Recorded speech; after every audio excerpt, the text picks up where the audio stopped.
We have our feast expert now, Miss Kisha Gallagher. Hey, Kisha. Hi, it's great to be here with you, Charlie. Great to be here with you. I'm excited for you just to share, like, what do the fall feasts look like in your family? I know your kids are getting older. Yeah, You're almost empty nester. You're kind of, they're not littles anymore. we're Tell not. us a little bit, some tips from your house on the feast. Well, we are actually a part of a home group around Knoxville. And so we have lots of people around this area. Some go to the Messianic Jewish congregation that's in town. Some drive to Jacob's Tent, which is for a lot of people an hour and a half drive from where we are in Knoxville. So it's a mixed bag with as far as that goes. But we have a lot more locals that will come together at the feast. So for example, this year I am hosting the Feast of Trumpets, or Rosh Hashanah, Yom Teruah, at my house. And so this week has just been busy because I'm cleaning, not crazy cleaning, because the house is going to get disrupted, of course, with the feast. But I'm just trying to have a set order, because anytime you are opening up your home, you've got to have some sort of order. I mean, we're flexible, but we do, worship. Who's going to lead dance? And we have several that do that. And typically it's Simonette, and you guys know her, but she's going to be out of town with one of her sons this year. And so with my boys, they're adults, so they have the option to come or not. Sometimes they come and join us, and sometimes they don't. Of course, I prefer them to join, but I don't have that authority control over them like I used to. So it's kind of a hard pill to swallow, but that is the season I am currently walking in right now. So when we have hosted in the past, sometimes we'll have families where they have a big backyard and we're outside and there's a fire pit and live worship and prayer. And, of course we eat and all that sort of things. But at my house, I don't have a big backyard. I've got a big berm is really what I have. So you can get a little bit outside, but it's not conducive for that. So I do have an open floor plan. So I move all my furniture around, and I'm going to set up tables so that we can eat together. And everybody's going to bring something, and it usually is a feast when we do that. And everybody just participates and brings whatever, from desserts to main dishes to appetizers, whatever it is. And we usually coordinate. We'll let, if I'm going to do a certain meat, I'll let everybody know, and they can work around that sort of thing. And then we definitely worship. There's going to be shofar blowing, but we are going to say some prayers and some psalms, and we definitely will dance. And it's Rosh Hashanah for us is more party like, in a good way, a balanced party, not a crazy party, as we get ready to go into the 10 days. And I do have a cat here that's screaming. So if he's on the recording, guys, that's Chewy. Say hi, Chewy. And he gets demanding this time of day. So sorry about that. No recording is complete without one of our animals showing up. I know. And Chewy's like, I want in, I want out. And this is the time of day where it happens. So anybody that's been in a class with me knows Chewy. They know who Chewy is. So I have been trying to clean, and you and I were just talking, there's a lot of busyness getting up to this weekend. And I actually have a family gathering on Sunday prior to the feast where I'm traveling to Nashville. So it's going to require extra preparation for me. So I was just telling you, I ordered my groceries. Anything where I can cut time, it is worth that little bit of extra fee for things like that, because I'm not into trying to make everything perfect. And as women, we are so bad often about that. And it just becomes a stressor, and then you don't really enjoy it. And the point of this fall season, especially by the time we get to Sukkot, is joy. So, you know what? If you've got to cut some stuff out, cut it out. It's okay. That's one thing I've definitely learned. The whole idea is you want everyone that walks through your threshold to be able to just lay the whole year really behind them, not just, the week, like with a Shabbat, but that whole year behind them. And, if something gets spilled, it's okay. I'm not going to stress over that. My house is a home. It's not a show place. And so I'm not concerned about those sorts of things. My husband has actually been the one that's helped me with that. just to relax. This is the way it is. Stuff's going to happen. It's okay. And I want the kids that do come to feel comfortable. I do have a bonus room. I don't have a 2-level house, but I do have a bonus room above my garage. And I have a bunch of board games if they get bored with us as the adults, where they can have a little area to kind of get away and enjoy one another and get to know each other better too. So yeah, lots of ways to celebrate. I like that you said it, to not be stressed, because I think we forget, as Ishas of our homes, our job is to we open the window, right? We bring in the hay, and we don't want, so we do set the tone. So if are we setting the tone when people come in and we're all stressed and we're like, welcome. Yeah, right. Gritting your teeth. Yeah. Yes. And then you're, instead of being like, hey, just they can feel it. So then you kind of set the tone and you're like, no one had a good time because you were like a hot mess tension. Yeah. And I have learned that just is not the way. I'm miserable. It makes my husband miserable, especially those in your household before everybody gets here. And it's just not worth it.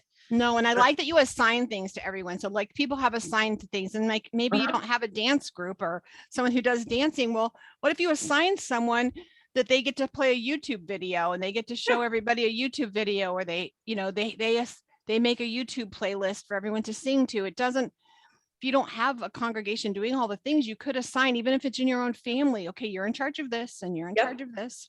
Delegation is very important. Yes. Yeah. Yes. And we even do that on our Shabbats for worship. If there's something, if you've got a song that has just, the Lord's put it on your heart and it's been there all week, we will play it. I mean, we will do that through YouTube or something similar. Good. And with trumpets, I'm going to have some of that, but you know what, throughout this week leading up to that, those that are coming, they'll let me know, this has just been burning in my heart, and I want to share it. We make time available for that sort of thing. And that is a flexibility you have with a home group. If you're going to a more structured, larger congregation, obviously to be a little different, and that's okay too. Then you're moving into Yom Kippur and Sukkot. Any tips for that?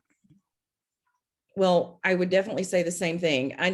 With Yom Kippur, particularly like preparation for the fast, I have learned to wean myself off of caffeine prior to Yom Kippur, because it does make it a little easier to concentrate when you don't have a headache, and maybe you don't drink caffeine. That's great. You don't even have to worry about that.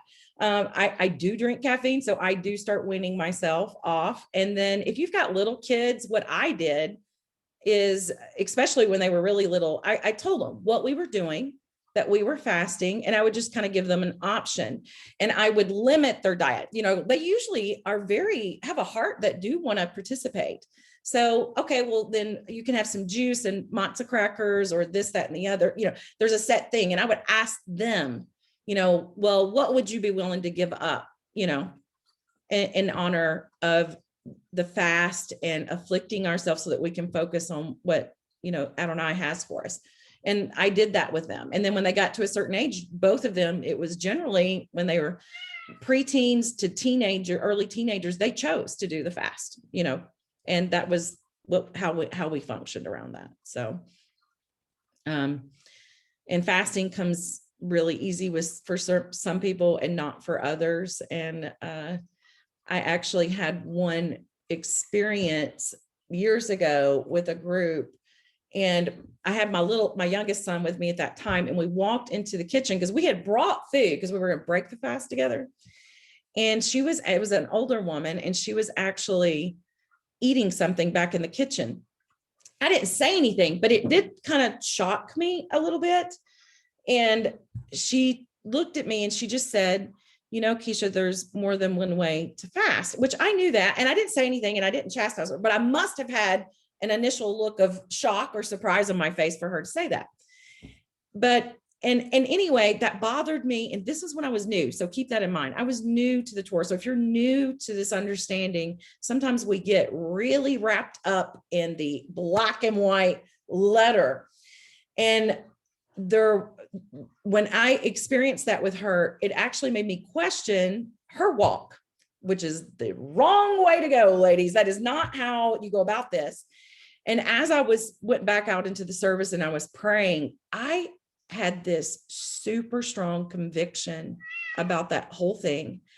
And later, it was years later, by the way, I learned that she had, I don't think it was diabetes, but there was some health issue where she had to eat to take her medication. And I never questioned her about that, but it just came up in conversation. And it was like, just like that. It was like it was like a smack, and was like, see, you were going to pass judgment in an area where you had no right to pass judgment. She's mine, not yours. She's my child, not your child. And so anyway, there's a lot of, God is really good about bringing humbling situations like that to test our hearts. I have no doubt in my mind that it was meant for my son and I to walk in the kitchen at that very moment, not for her sake, it was for us. It was for us. It was a lesson for me to learn. So actually, that's one of my tips for new people is no matter what you're doing or how you're doing it, don't look at your neighbor. That's not going to help anything. As a matter of fact, it'll just give you generally another reason to repent. So don't compare yourself, how well your preparation even went beforehand, or you didn't do it like they did it. Don't compare yourself, because women, we're really bad about that too, comparing ourselves with one another. And we are such unique individuals for a reason. And so celebrate a lot of those differences rather than getting caught up in judgmental. I have a new saying that's my new favorite this week is stay in your lane. There's no traffic. I love this. So to myself, I've had to tell myself that stay in your lane. There is no traffic. Yes. What other tips do you have for us? Let me pull them up. I actually wrote quite a few down in my little notepad here. Number one is related to what we've already talked about, but it's don't panic or think you've got to have everything perfect, especially if you're newer, because you know what? It's never going to be exactly as you envision. Never. And I think that occurs on purpose. And so our great King knows that you're learning. You're like a little child, just like we wouldn't expect a little child to know everything or understand everything or have it perfect. That's not the goal. What he is after is your heart, that intent to want to meet him and to serve him and to be with his people. That has to stay number one, has to. And so again, you're going to panic if you start comparing, that we just mentioned. So that was number two. It was, don't compare yourself to your neighbor. And then number three was baby steps. I don't actually keep the Feast of Trumpets the way I used to, or the way it was in the beginning. And that's completely okay. In the beginning, I didn't know any messianics or Hebrew roots, whatever you want to label us as. I didn't know any of that. So I didn't know anybody in my area. And so we just kept it as a family. And I had just read some Jewish feast books. I tried to make round challah, and it was like hockey pucks. Like it was like so hard and miserable. It was like we couldn't even eat it. And we just sat around the table and laughed about that. Even dipping it in honey did not help. I mean, there was no saving this bread that I worked so hard on. And so anyway, we just sort of laughed about it. And I was so thankful that my family, they were totally okay with that. And none of us could blow a shofar, worth of, it just sounded like a bunch of dying cows in the house, but again, we just made it fun. And we didn't really know much other things to do at that point. But then the next year we knew a little bit more. And the next year there was a little bit more. We went through a phase, and I encourage people not to do this too, where we were, the Rosh Hashanah, that's not in the Bible. That's not this, where we would, trying to be pure. And I get that. I understand our desire to be pure with the word, but I didn't understand where that term come from. But now, many, many years later, I understand exactly where it comes from. I understand the turn of the year. I understand the countings of the year are different. I can totally see that in agriculture, things that when the harvest comes in, there's an end. There's an end to that growing cycle. And we are the harvest, the crop, the planting of the Lord. And the feast are all centered around agriculture for a reason. So there is a turning, there is a cycle. So don't fall into traps to where you're going to speak evil against your Jewish brethren because they do it different than the way you understand it. Even with words and terminology, that just doesn't produce good fruit. You know, if you want to be really honest, Feast of Trumpets isn't in the Bible either. It doesn't ever say that. You know, that's not a word there. It's just the day of blowing, you know, and that's how it's stated in Leviticus 23. And it's a remembrance. So we do try to focus on the remembrance aspect of it. All new moons, you know, there's a remembrance. You can go to Numbers 10 and look at that. And this is the new moon of new moons, really, because it is a festival. It is a moed. So the remembering, of course, what the Lord has said, remembering the deeds, whether they're good or bad. I mean, that's why we're repenting for those that don't need to belong. And then the idea is to build up and commit to producing more fruit in this coming season. You know, it's a whole growing cycle that we are looking at. So one is ending, another is beginning. And so this 7th month is just so awesome. When you think of it that way, it's like everything over this past growing cycle is being brought in. It's like we're presenting those things to the King. And, you know, yeah, could some of things have produced better if I had pruned it when he maybe told me to prune it? Yeah, maybe, but I'm going to learn. And I think that takes a lot of pressure off. If we look at it, there's a new cycle. This is ongoing. And I have the opportunity for the next one to be different, to be better. And I might even have some hard things in the upcoming cycle, but all of that also is supposed to help me with my fruit. And if I know that God is love, and we're told that he is love. Jeremiah talks about that. So does John. Then no matter what we have coming, because there's so much chaos out there right now. You guys all know that. It's really hard. There's sickness, there's death around us. There is a lot swirling around. But if I look at this as we're moving into a new cycle, and it might bring hard things, but my God loves me. And he ultimately is allowing whatever is going to come. And it's supposed to produce good and fruit in my life and in the life of my loved ones. It's brings some peace and helps get to that joy aspect of Sukkot. Oh, I did have some more. Let's see. That's a good word. That's a good word. Well, it's hard. You have to be intentional to get there. I like what you said, that if I mean, because it reminded me of years that I didn't prune my roses. And, you know, I came to, you know, maybe I bought a house that had roses, and that's not like my thing, but so I wasn't really into it. So I didn't really know, and I didn't prune them the way they should. So then the next year they didn't really, when it came around time, I didn't have the fruit or the beautiful roses, like our long stems, the way that I could have had I pruned them. And so someone taught me, oh, this year I knew, oh, in January, you're supposed to cut them down really low, and this is supposed to happen. I did that the next year, and guess what? I had these beautiful long stem roses.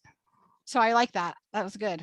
Yes. And there's a lot we don't know. Like I have this big crepe myrtle out the front in our shrubs, and we hadn't trimmed it, but you trim those down too. So we did that this past year.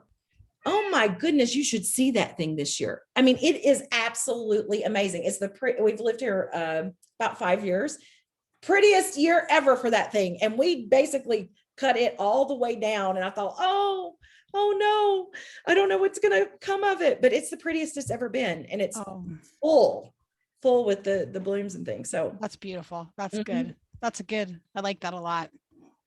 Anything else for us? I think I've mentioned everything. Well, I will say this. I did have a point about be joyful. You know, be joyful. Can God command us to have an emotion? I mean, because that's what we think of it, that it's commanding us to have an emotion. And let's face it, life's been hard, especially these past Mhm. couple years, and not just for us in the West, it's been worldwide. So how can he command us to be joyful? And I don't think that he's commanding you to have an emotion. I mean, No. our emotions are not something that we can typically control. I mean, you either just feel away or you don't. But I think the biggest thing is just preparation. Whatever little preparation you can do to help make this easier or more joyful is the key. Because I do know that the better that I prepare, and I'm not meaning bend over backwards and kill yourself either to make perfection. Remember, we've already talked about that. That's not it. No, it's things that would make things a little bit easier. Then focus on those things. Focus on those. You know, if you have a bunch of children, having activities and things ready for them to do. Prep and do that, because that's going to help keep them orderly, which is going to make your life a little bit more orderly in the whole process, especially during Sukkot, whether you're camping or you're going from home to home and getting in everybody's sukkah, or you're going to a giant campground. Have things prepared beforehand. And like I said, this week, what was helpful was ordering my groceries, something little like that.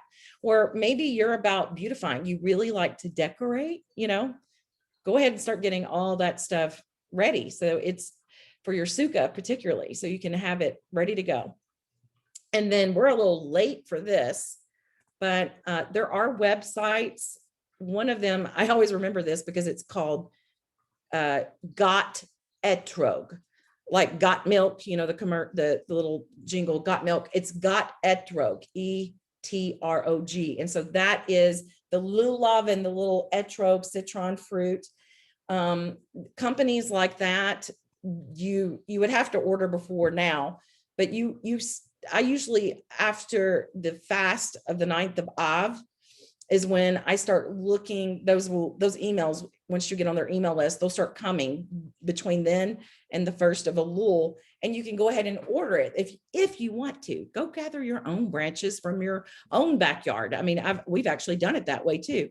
But if you wanted to have the palm branches and the myrtle and the willow from Israel and the little bumpy lemon looking etrog, the little citron fruit, you start noticing different times in the calendar when to do that.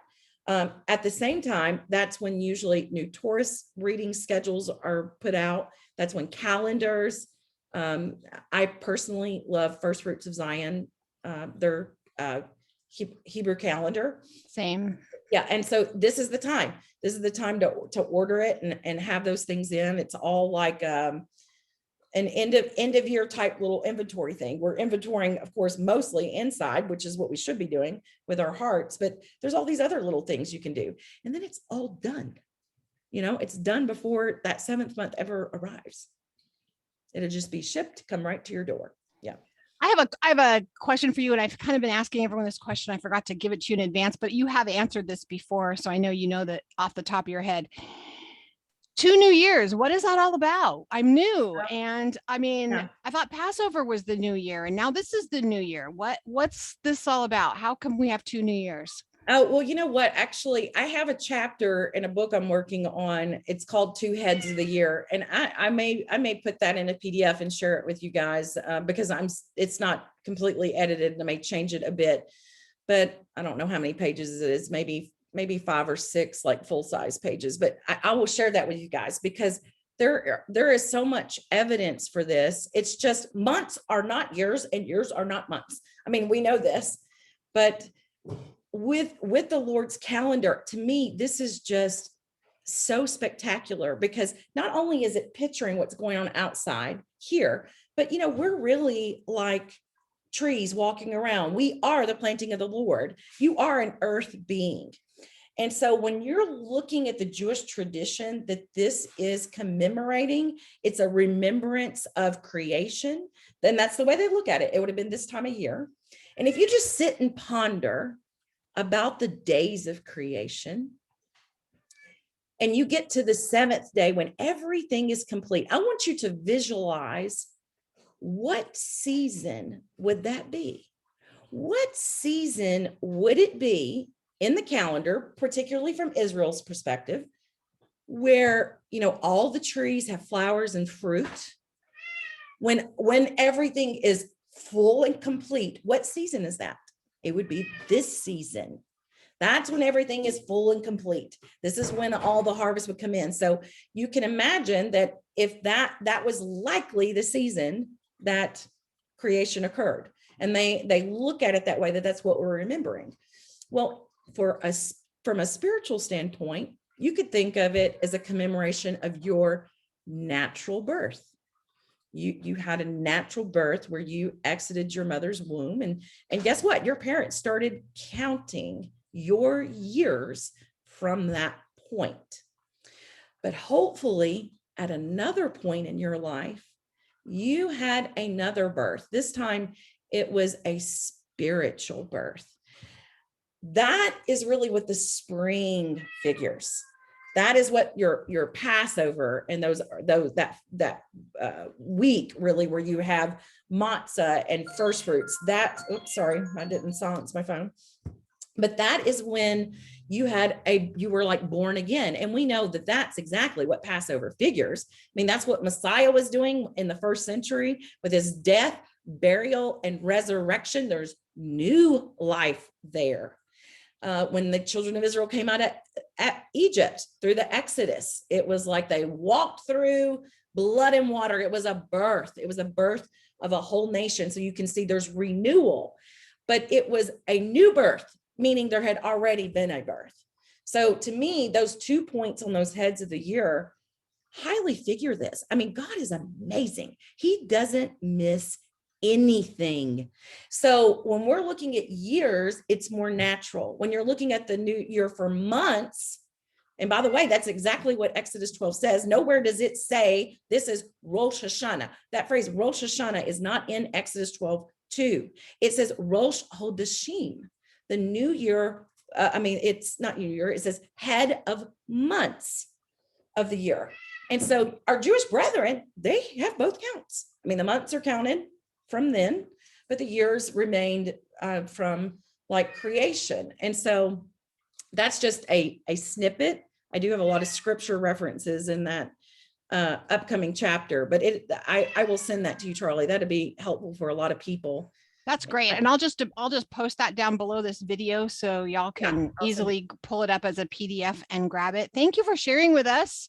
Yes, we appreciate you. Pleasure. And for everybody who, if you're looking for, it's a great time for you to, again, if you go into the cafe.com with a K/store, if you scroll down to books, you'll see Becky Books, and then it links you just to Amazon. So it's not like you're buying it from us. And then you get, you'll see the Biblical New Moon, a guide for celebrating. This is Kisha's book. This is a great time of year for you to start this book and each month be able to go through this with your family at the head of every month and start counting the months and start enjoying those. So thank you for sharing your gift with us. Thank you. I hope you all have a wonderful fall feast season. A blessed time. You too.